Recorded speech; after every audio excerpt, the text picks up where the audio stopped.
It's getting to be that time of year where we start thinking about a barrier cream.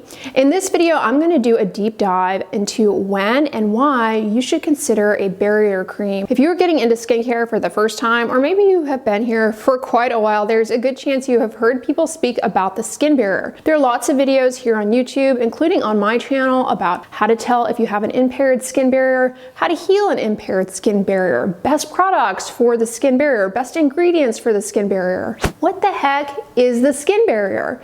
Your skin barrier refers to the outermost layer of your skin, a layer of dead skin cells called corneocytes that are protein rich, and they're enmeshed in this lipid cement. The essential function of the skin barrier is to protect your body from the outside world and to prevent water loss. The skin barrier is essential for regulating body temperature, maintaining electrolyte balance, and it's essential for allowing for sensation and how we touch and interact with our outside world. There are a variety of ways in which your skin barrier can become impaired, making you more vulnerable to infections, irritation, water loss, dryness, all sorts of skin problems. Anytime you have a cut, a scrape, a minor burn, hello, that is an impaired skin barrier. You've basically just taken away your protective barrier. Anywhere where you have a lot of constant exposure to moisture and or friction. Think about the skin folds under your arms, in the groin area, underneath the abdominal folds. In young babies who are wearing diapers, that is a perfect setup for an impaired skin barrier underneath that diaper, and that is what leads to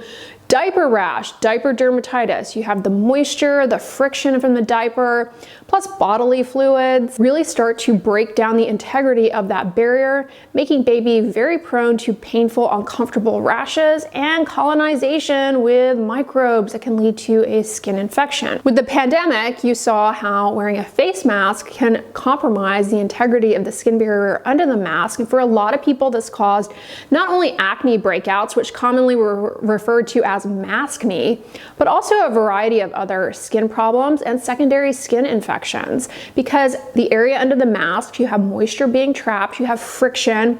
That is a setup for breakdown of the skin barrier underneath that mask. Exposure to things that come in contact with the skin, depending on the frequency, the dose, and the poison, can definitely impair your skin barrier. Whether it be a skincare product, or maybe you are someone who works in an occupation where you are constantly assaulting your skin barrier by exposing parts of your body to surfactants. Maybe you work in healthcare and you have to wash your hands a lot. Maybe you're a hairdresser, you're constantly touching different chemicals, people's hair. That puts a lot of strain on the health of the skin barrier of your hands. And one way that pops up is in the form of hand dermatitis.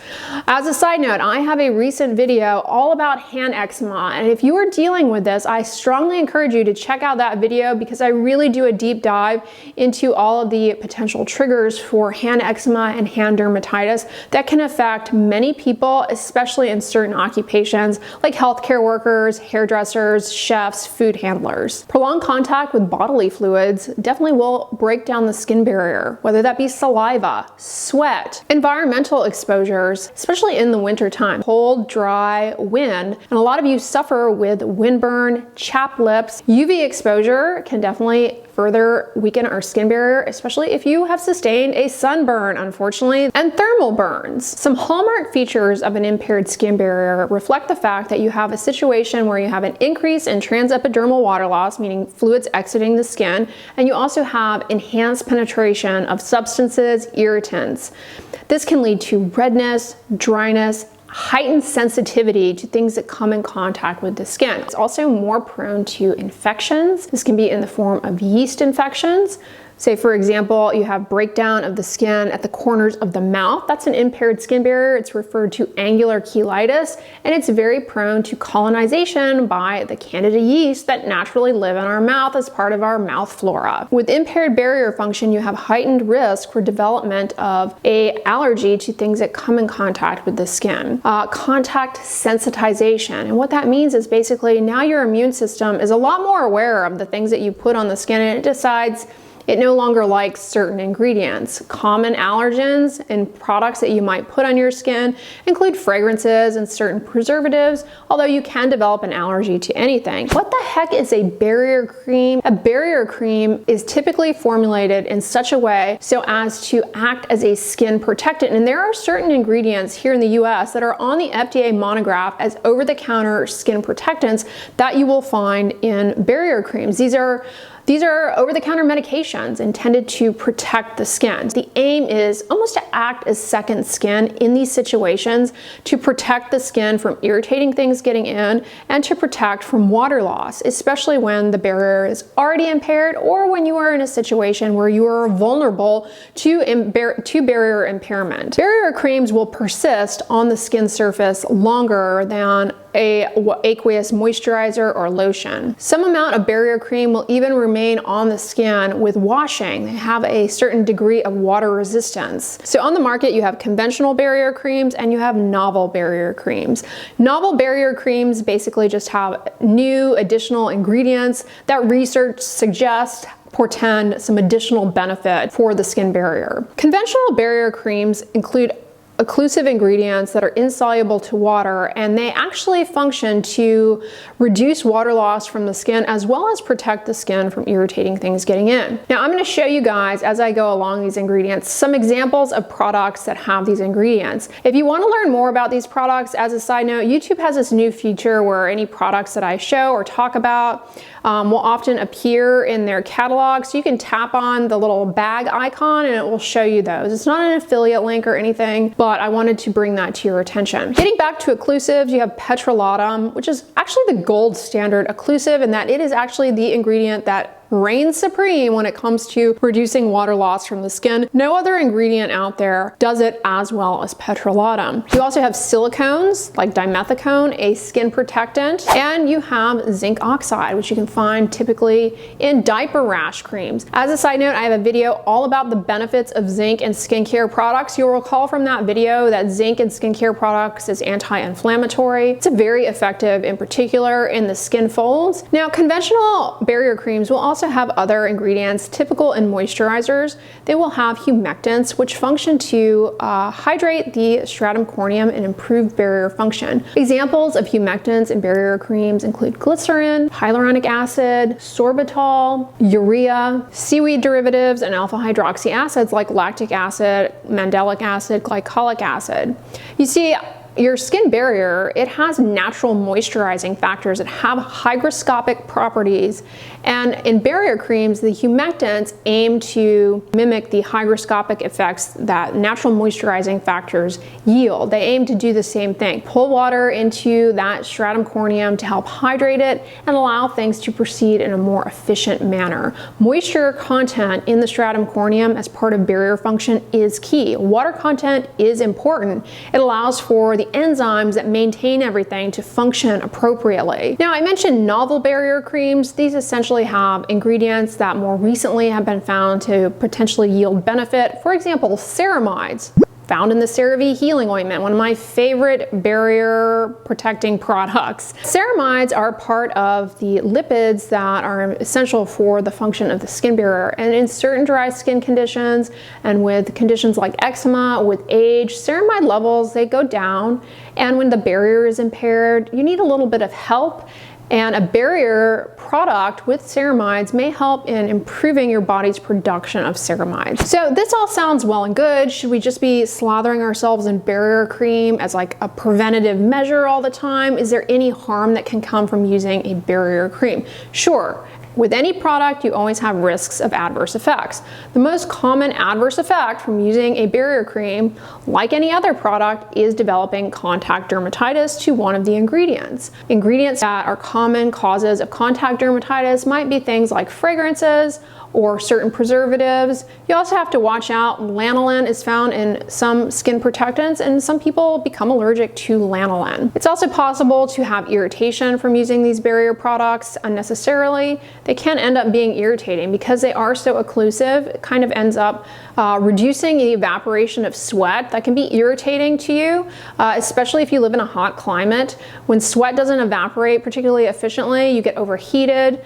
It can be very uncomfortable and possibly even exacerbate heat rash. Using barrier products, especially on the face, for some people, not everyone, can trigger acne-like breakouts, little comedones, and so it's not right for everyone. You know, it's been a very popular trend on the internet for a while, but it's something that people have been doing for years. Pre-internet is, you know, it's commonly referred to as slugging nowadays, but it's basically just putting a petrolatum ointment all over your face as a barrier protectant. And a lot of people are happy with the results doing that. They find that their skin is hydrated, it's not as dry.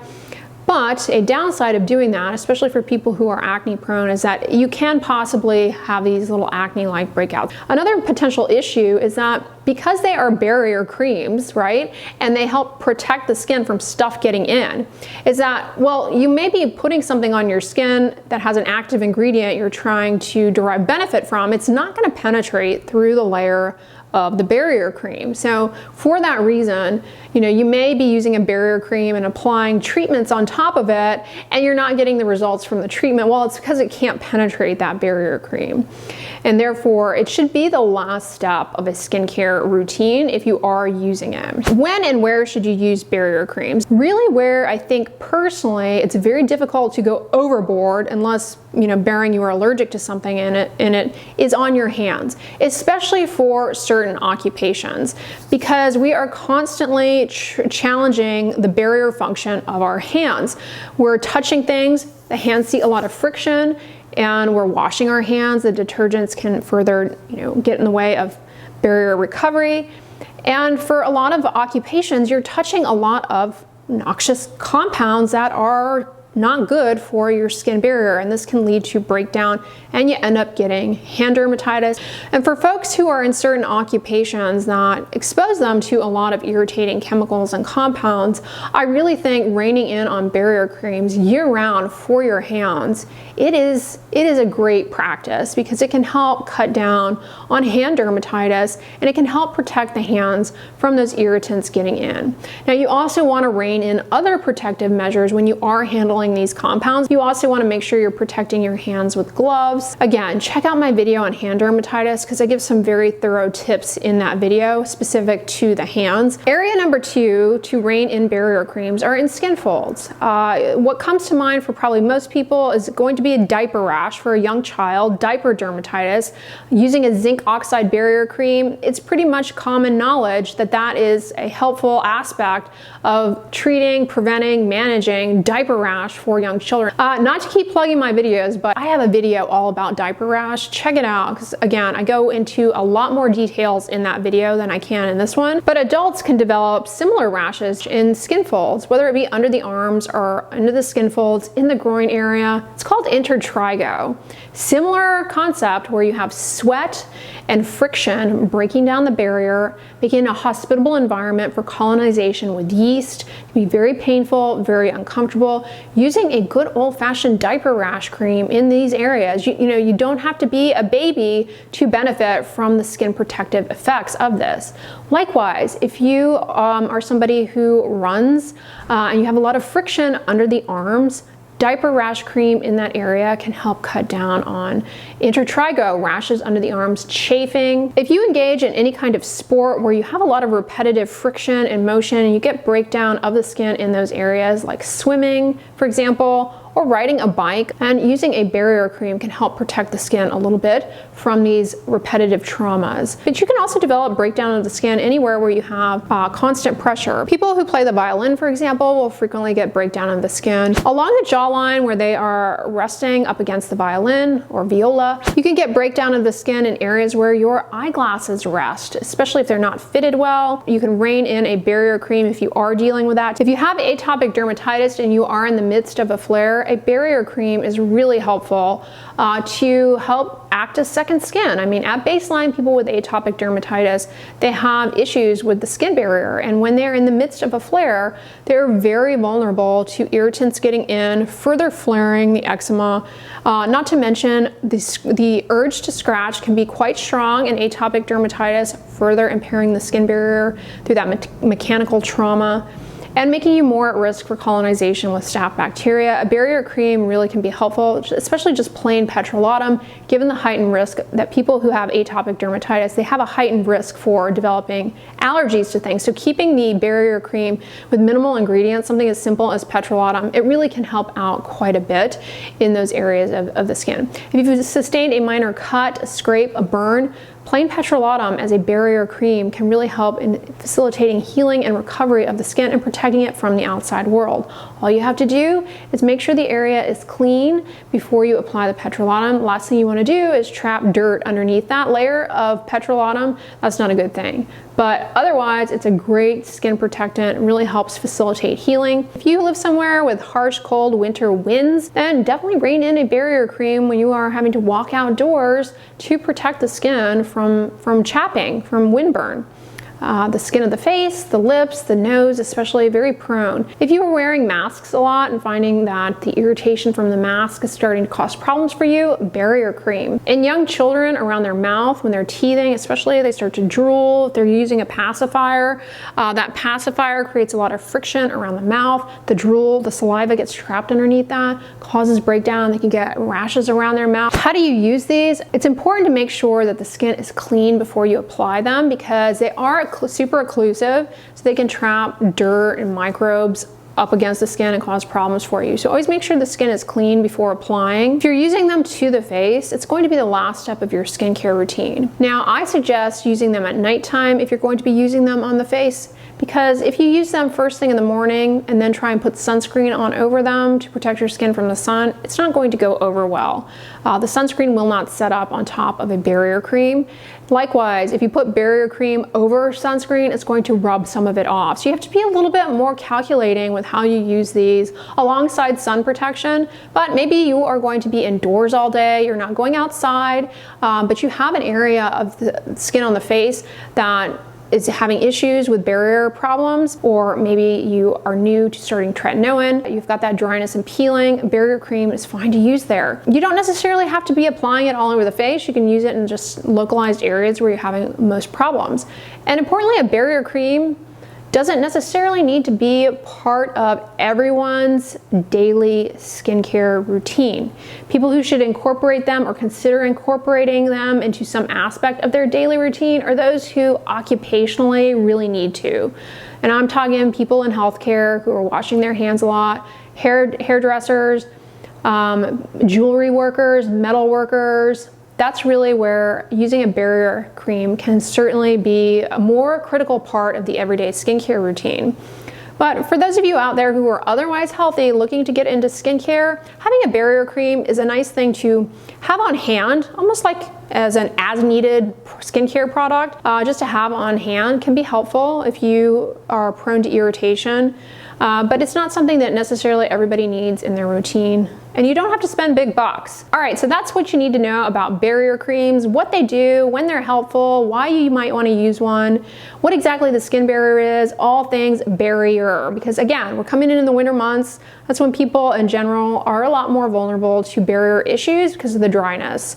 I hope this was helpful to you. You know, on the end slide, I'm going to put my video comparing CeraVe healing ointment to Aquaphor healing ointment, a head-to-head comparison. I know you guys enjoy those. So if you missed that video, check it out. But if you like this one, give it a thumbs up, share it with your friends. And as always, don't forget, sunscreen and subscribe. I'll talk to you guys tomorrow. Bye.